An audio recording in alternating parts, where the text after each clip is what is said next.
Welcome to the Daily Gospel of John. Glad you're watching. We're looking at verse 47 in John 8.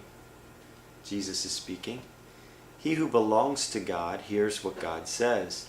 The reason you do not hear is that you do not belong to God.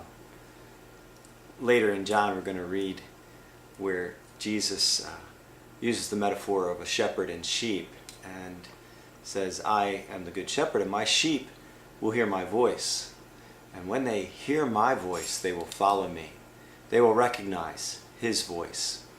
In ancient Israel, in the little villages, they'd have a common sheep pen for all the villagers' sheep. And the individual shepherds would come and call their own sheep by name. And the sheep recognized their particular shepherd's voice. And when he called those particular sheep, they would follow. And so here Jesus is saying that those who belong to me, they will hear my voice.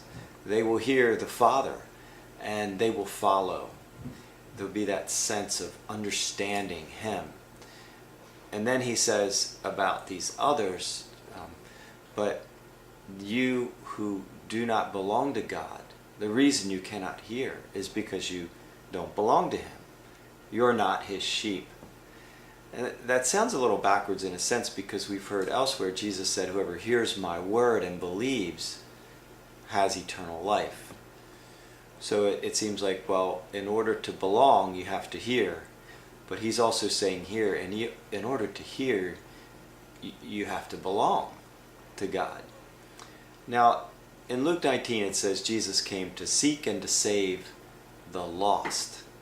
Now, lostness implies prior ownership, which is an interesting concept. Jesus gave parables like a woman who lost a coin and searched high and low and finally found the coin, and there was great rejoicing. And he said, so there will be great rejoicing when one sinner is found by God and comes to faith. He gave a parable of a lost sheep. How a man had 100 sheep and lost one, and he searched on the mountainsides until he found that one sheep, and then he rejoiced at the finding of his lost sheep. And then there's a parable of the lost son, the prodigal son.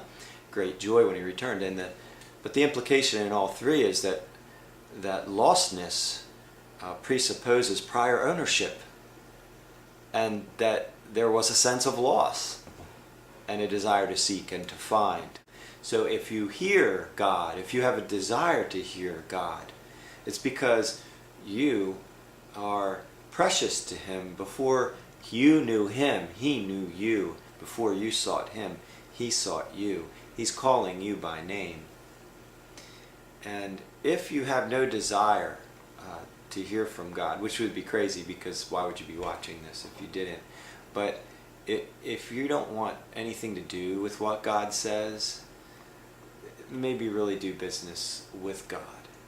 Maybe look up and ask him, do I really know you, God? And if not, how can I? Well, I appreciate that you watch this. God bless. May he guide your steps into a closer walk in relationship with him. God bless. Thank you.